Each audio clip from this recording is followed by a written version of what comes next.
Because you can't build a wall high enough to keep out a vaccine. The vaccine can stop the spread of these diseases. Today's video sponsor is GVG Mall, featuring Black Friday deals with 10% discount on peripherals such as mice, mechanical keyboards and gamepads. And as usual, with 25% off across several products when using my SKG discount code, making a Windows 10 serial key only $16. After the payment, you'll receive the key in your account and all you need to do is to introduce it in your Windows settings and bam! You have an activated system. Hello guys, it's Gameplays, I'm Fabio Pisco and welcome to my channel.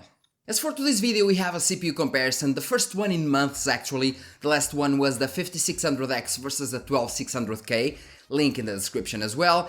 But today we actually have the 7700X, so the Ryzen 7 7700X versus the Ryzen 7 5800X 3D. So the kind of the mid-tier in terms of overall performance of the Zen 4 architecture, so of the AM5 socket, versus the top dog in terms of gaming on the AM4 socket. Okay, the only difference is that the Ryzen 7 5800X 3D actually has a lot more L3 cache than all the other CPUs actually that are non-3D, okay? So the same amount of cores and the same amount of threads, with the 7700X having way more L2 cache, actually double the L2 cache on the 5800X, but with the 5800X actually having way more L3 cache than the 7700X. I do believe it is 96 megabytes once again versus the 32 megabytes L3 cache on the 7700X, okay? So which CPU is better overall? Which one is better for gaming? If you're having an AM4 motherboard, do you upgrade to the 5800X 3D? Or do you actually upgrade to a new CPU like the 7700X? If you're building a new computer, do you build one with the 5800X or one with the 7700X? These are the doubts that I'm hopefully putting away with this video. Let's go to the benchmarks.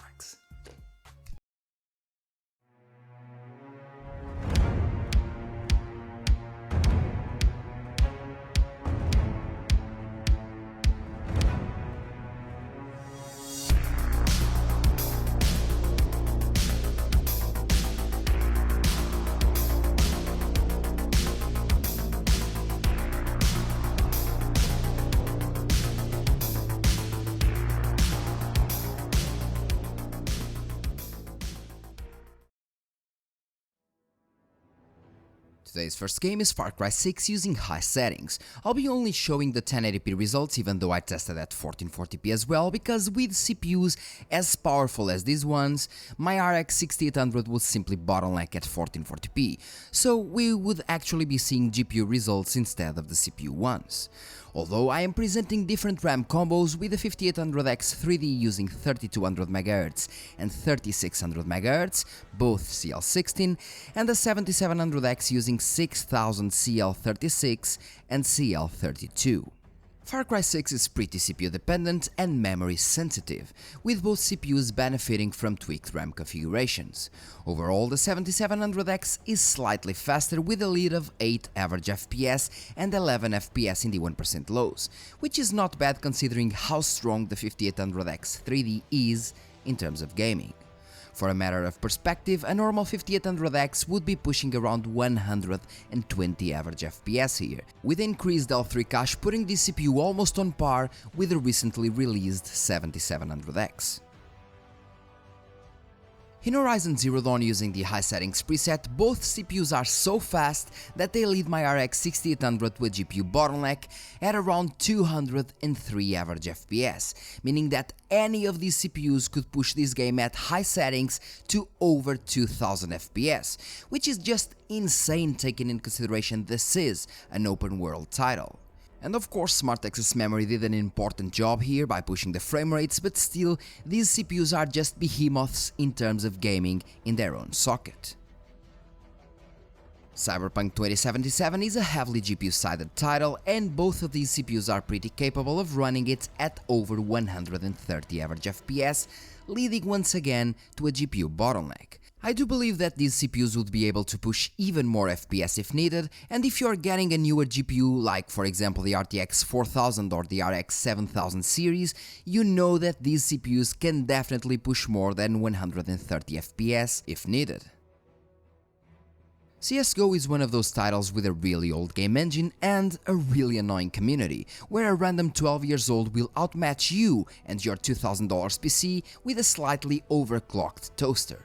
Since this game does not take any advantage from the increased L3 cache capacity of the 5800X 3D, the same is quite slower than the 7700X by around 200 average FPS, which is insane, bringing the lower FPS points on the 5800X 3D with around 350 FPS to around 500 and sometimes even more on the 7700X, which is a must for people wanting those juicy FPS numbers all the damn time.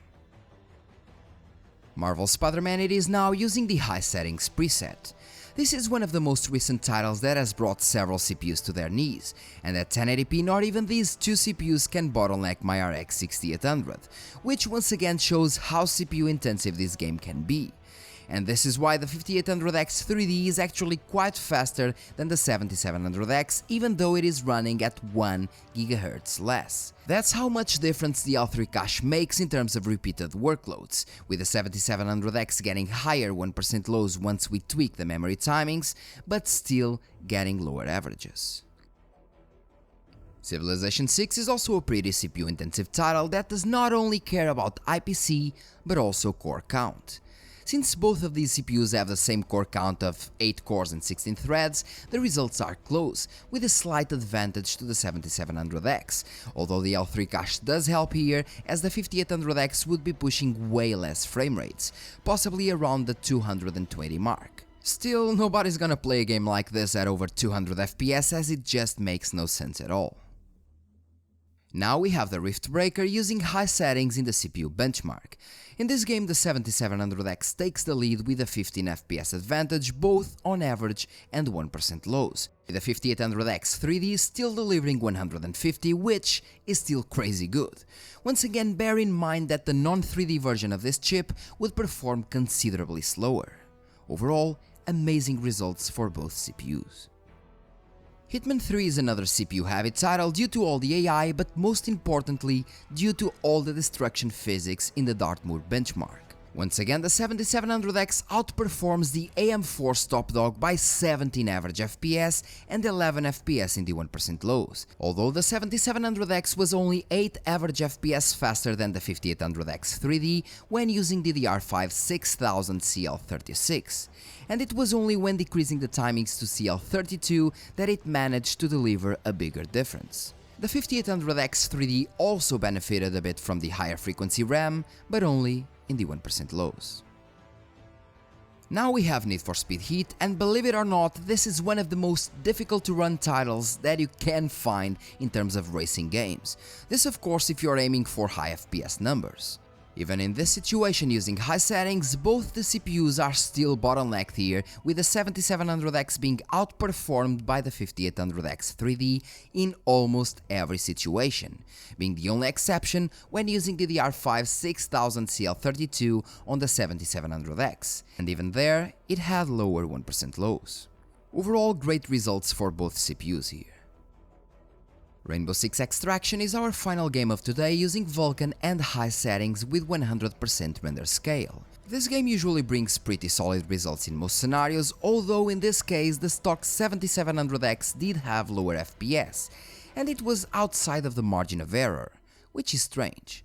As for all the other tests, both CPUs can push the GPU to its max, even at 1080p and only high settings, meaning that both of these CPUs will be more than fine if you're aiming to play at below 300 FPS, which is basically 99% of gamers.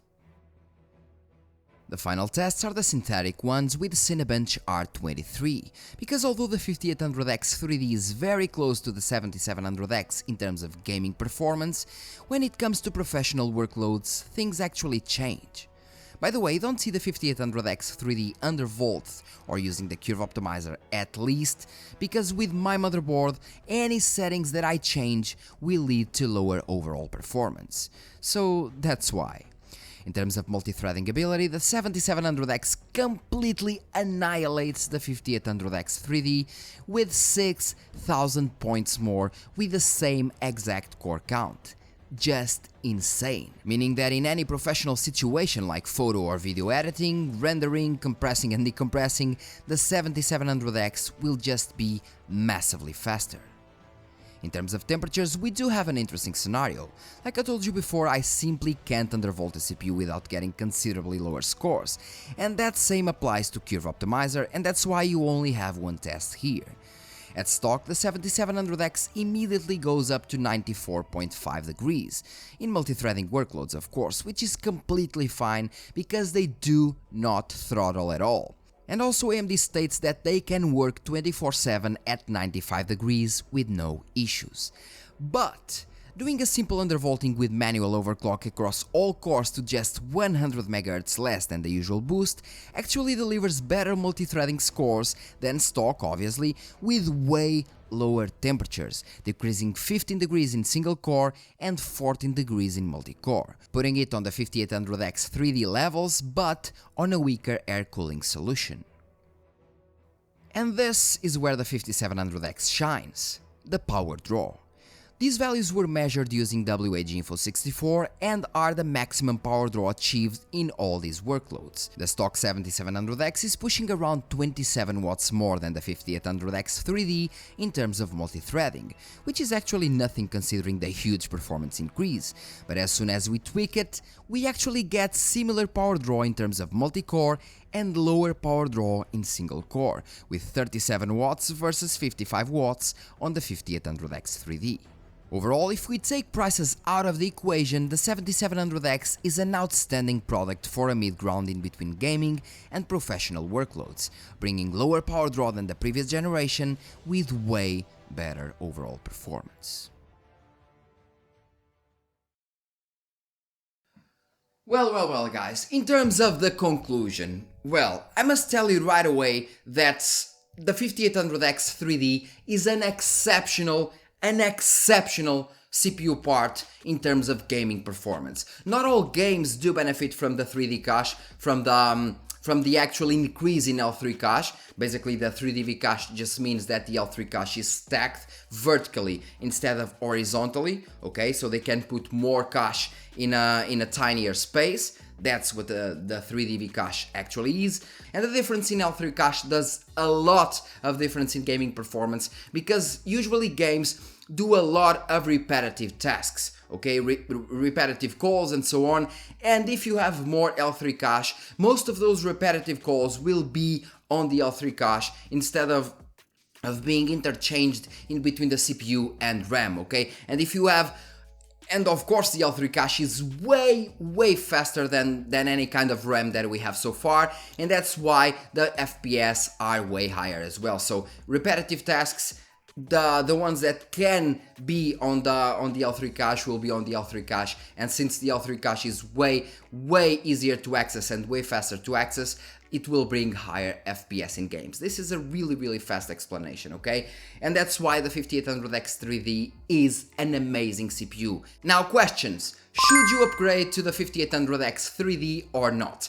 Now, if you already have an AM4 motherboard and you're running, for example, a Ryzen 3000 series, or even if you're running a Ryzen 5000 series like, let's say, the 5600X or the 5600 or even the 5500, well, then you definitely should upgrade to the 5800X 3D, because it will be a long time before the 5800X 3D gets to be the bottleneck, okay? You may actually have to upgrade 2 or 3 GPU generations in order to make the 5800X 3D the bottleneck in terms of gaming performance, due to how fast it is and due to the 3DV cache as well, okay? So it has 8 cores, 16 threads, 3DV cache, and it is a behemoth in terms of gaming performance. So if you have already an AM4 motherboard, just upgrade to the 5800X 3D without having to interchange anything in your computer, and you'll have a CPU for years. Now, if you're building a new computer, that's a different scenario. Because if you are building a new computer, you actually want to get a computer that you can upgrade later. And if you are going for the 5800X 3D on an AM4 motherboard, it means that your upgradability is already taken down because you won't be able to get a stronger CPU on that AM4 socket because the socket is now dead and AMD is transitioning to the AM5 one. What it means is that if you actually spend more money and upgrade to a newer AM5 socket with a CPU like, for example, the 7700X or the 7600X for equal gaming performance and way better multi-threading performance, as you saw, because the 7000 series are way better in terms of professional workloads. So if you want to go for Blender, if you want to go for Photoshop, Adobe Premiere Pro, compression, decompression on 7-zip, these CPUs, the 7000 series, are just amazing performance. As you saw in Cinebench R23, it goes from 15,000 points with a 5800X 3D to 21,000 points on the 7700X with the same core and thread count, which is just an insane boost in terms of multi-threading performance. So yes, if you want something to actually use in terms of workloads, professional workloads, the 7700X is what you want. And once again, in terms of upgradability, you just want indeed to put a bit more money here and go with an AM5 motherboard, a 7000 series and DDR5. This because with an AM5 motherboard you'll be able to upgrade your CPU for, let's say, like 3 or 4 more generations, like it happened on the AM4 motherboards. For example, people buying an AM4 motherboard in 2017 are still able to use this CPU, the 5800X 3D, they are still able to use the top dog AM4 CPU on a motherboard from 2017, and that is just crazy. The same will most likely happen with the AM5 motherboard, so in 3 or 4 years you'll still be able to use your current motherboard for a CPU that will be released in 3 or 4 years, meaning that your upgrade path will be way better instead of getting this CPU for the performance right now while killing your upgrade path because you're already on the top dog of the AM4 socket. And well guys, that's all for today's video. Thanks a lot for watching. Don't forget to like, subscribe and share this video, and see you in the next one. Once again, thank you a lot for watching and supporting the channel. Ciao.